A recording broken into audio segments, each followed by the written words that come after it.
fact, brief visit to Switzerland today. Prime Minister Narendra Modi got Swiss backing for India's bid to enter the nuclear suppliers group. Both countries also resolved to strengthen cooperation in combating tax evasion and black money. On the business front, Prime Minister highlighted India's strengths and market size, saying that he needed to create 2 or 3 Switzerlands in India. The Swiss model of vocational training will also now be adapted to India's training needs. Switzerland welcomes, of course, an Indian contribution to the non-proliferation of nuclear arms in this world. I am thankful to the President for Switzerland's understanding and support for India's membership of the Nuclear Suppliers Group. Prime Minister Narendra Modi's first big win for India's bid to be admitted to the Nuclear Suppliers Group, or NSG, a 48-member club of nuclear trading nations. And it did not stop there. Both countries extended support to each other's bid for non-permanent membership of United Nations Security Council. While India's efforts to be at the global high table seem to be on the right track, so does its attempts to unearth black money of Indian account holders stashed in Swiss banks.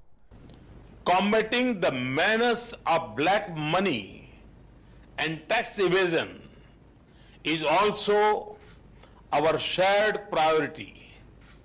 We discuss the need for an early and expeditious exchange of information to bring to justice the tax offenders. India and Switzerland currently have an arrangement under which they cooperate on tax-related information. However, India wants a more effective bilateral mechanism where there can be automatic exchange of tax information. Prime Minister Modi also met eminent Swiss CEOs at a round table and invited Swiss investment into a host of sectors in India, including skill training and vocational education. India and Switzerland also expressed their commitment to resume talks on a free trade agreement between India and the European Free Trade Association. जिस देश के पास 800 million below 35 age group के लोग हो, वो दुनिया के workforce की रिक्वायरमेंट का एक बहुत बड़ा सोर्स बन सकता है। तो मैं भारत को उस रूप में तैयार करना चाहता हूँ। स्विट्जरलैंड की उसमें अपनी एक मास्टरी है, एक्सपीरियंस है और प्रैक्टिकल एक्सपीरियंस है। मैं इसको कोलैबोरेट करना चाहता हूँ और मैं आपको निमंत्रण देता हूँ। A thoughtful analogy drawn by the Prime Minister to imaginatively describe the potential of India-Switzerland cooperation was to the success stories of tennis partnerships between India's Sania Mirza and Leander Paes and Swiss Martina Hingis.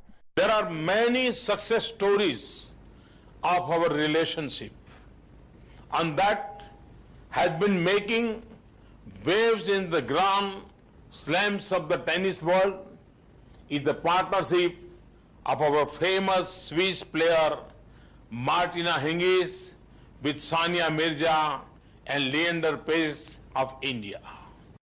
Before departing for Washington, PM met Indian scientists and student researchers engaged with CERN, a European nuclear research organization near Geneva. That meeting underscored the importance that PM places on encouraging scientific temperament among Indian youth. Munmun Bhattacharya, DD News, Geneva, Switzerland. And our correspondent Munmun now joins us from Geneva. Well, Munmun, in your report, we did see that, apart from support for India's membership to the NSG, also this big thrust on black money and combating it. There were other areas in the economic sphere, especially, which the Prime Minister gave importance to. And one of them was the FTA with the European Free Trade Association, restarting negotiations on that. Can you fill us in with some details regarding that?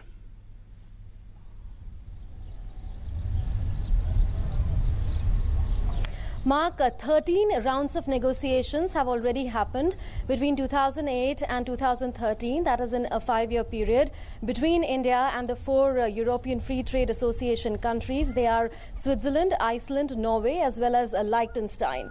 And what India and Switzerland have decided today is that they would resume negotiations on a free trade agreement between these 4 European countries as well as India. A free trade agreement is always important between countries because it leads to competitive economies. This is important also in the context that Switzerland is the world's most competitive economy.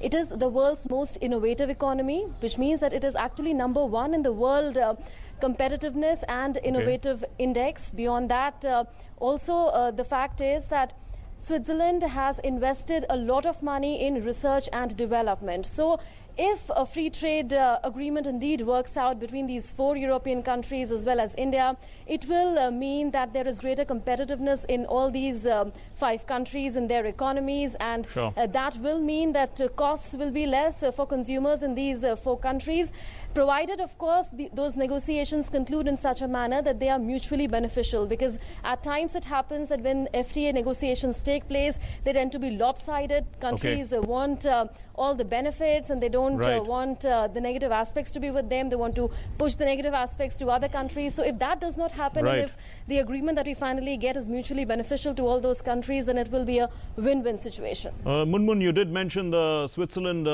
putting in a lot of money into research and development, and we also know that the Prime Minister did go and visit CERN, and he interacted with Indian scientists over there, and that was encouraging for them.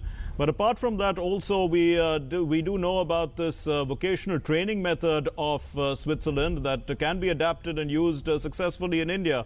How do you view this?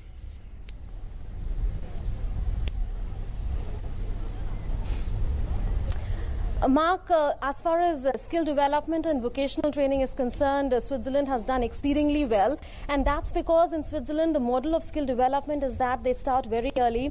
Skill development and vocational training is very much part of the school curriculum. So they start early with students. However, what we see in other countries, including in India, is that there is greater thrust on skill development and vocational training only post-school. This is the case. So these are some of the global best practices in skill development and vocational training. And countries the world over, including India, can definitely learn from Switzerland as far as that is concerned. Also, in the past, there has been a lot of cooperation in skill development and vocational training. Delegations from India have come many times, and they have been collaborating with Switzerland on learning their best practices as far as vocational training and skill development is concerned. Mark. We leave it there. Thank you very much, Munmun, for joining us from Geneva and joining us in the studio to throw light on this important visit. Brief but important. We have with us Ambassador Shiv Shankar Mukherjee, is a former senior diplomat, and Mr. Ved Jain is a tax expert and current Vice President of ASSOCHAM. Thank you very much, gentlemen, for being with us. We'll start with you, Ambassador Mukherjee. Support for India's membership to the NSG. How important is this? Because, you know, we've been talking about this NSG thing right from the time of the nuclear agreement. Well, it's certainly a welcome step. Switzerland was one of the skeptics that had been not fully supportive of India's membership on the grounds that India has not signed the Non-Proliferation Treaty, which is the basis of most of the objecting countries, including Mexico, where the Prime Minister will visit later. The fact that our arguments and our persuasiveness have resulted in Swiss support is a welcome step, but I must emphasize it is only a step. The major obstacle that we have to counter is China. Because China insists that India cannot be a member of the nuclear suppliers group because it has not signed a non-proliferation treaty, which on the basis of facts is rather not only absurd but hypocritical on the part of China, because it is the largest proliferator in the nuclear world. I mean, one simply has to see the nexus between China and Pakistan to be aware of that, and all that is in the public domain. Secondly, China makes an even more dangerous submission, which is that in case, because of what has happened, India does get a waiver and becomes a member of the nuclear suppliers group, Pakistan should be allowed to do the same. Now, these are much more dangerous and much more important obstacles that we have to cross, but for what it is worth, the fact that we have the support of a country like Switzerland is a welcome step. Mr. Jain, how important is this moving towards getting more information, automatic exchange of information with regard to tax evasion and black money? We already know that, because of the HSBC accounts, some 6,000 crore rupees have been assessed, cases have been filed. progress is being made as far as, stashing black money abroad is concerned? You see that this debate is on for the last many years, and whenever we talk of Swiss, then we talk about the Swiss bank, and when we talk of Swiss bank, we talk of the black money. Yes. We all, India, have an impression that whatever is the black money is all being stashed in the Switzerland bank account. And naturally, when the Prime Minister is visiting that country, the debate has to be on how the black money we can get back and how we can get the information about that black money. Right. And which Indian people have stashed there. So, you see, 4 years back, we have amended the Indo-Swiss Treaty. So under that treaty, India is supposed to have an exchange of information from the Switzerland, and we can get the information about the money which is there in the bank account. Right. But there are many riders in that treaty also. One is that this information will be available in respect of the income after 1st April 2012. So nothing comes before 1st April 2012. And thereafter, there are many conditions which have been put in where they say the information has to be exchanged only when the information is specific, particular person. Then India has exhausted all remedy under the legal framework, and it's ill-gotten money that you have to make out a case. Okay. So these are the nitty-gritties which need to be resolved. I believe when Prime Minister was visiting the Switzerland, one of the issues on his table was because his election promise has been that he want to get the black money out from that country, and particularly when the Switzerland is we consider the headquarters where all this black money gets stashed. Yes. So Prime Minister has used this opportunity to interact with those authorities to help India in getting the information. Sure. I believe the way the treaty has been signed and the way the pressures are being mounting on the Switzerland, so information will be traveling from the Switzerland more frequently and it will be more available, making it difficult for any person to keep the black money there. Ambassador Mukherjee, the Prime Minister wants India's growth to be driven by smart cities, sustainable cities, robust farm sector, vibrant manufacturing, dynamic services sector, and he also talked about 500 million youth who will be skilled and ready for the global manpower to supply global 800 manpower. million, yes. Whatever. Yeah, so that is what he said. And when we look at Switzerland and, hoping for Switzerland investment into India, he also said that we have many of the Swiss companies are household names. And you have a government now that's ready to do business. How would you view that? Well, look, let's be real about this. In fact, whenever there is a visit like this, which provides an impetus to stronger economic relationship, to stronger commercial relationships, gives a push for investments into India, which is one of our prime objectives in the economic sphere, right, and so on. Naturally, it is a thing to be welcomed. Okay. But this has been the case with almost not just the visits of Prime Minister Modi, although I must say they have been far more effective than the visits of some other prime ministers in this area. Sure. But the fact is the effect on India, on its poor, on its youth, in terms of job creation and so on, lies largely in implementation. Okay. And implementation is in India. It is not something that will come like a magic wand from abroad. Okay. No matter how much our diplomacy, provides the basis of friendship and friendly cooperation with countries. Sure. So, to my mind, these are welcome agreements. There's a plethora of them which India has signed with God knows how many countries over the years.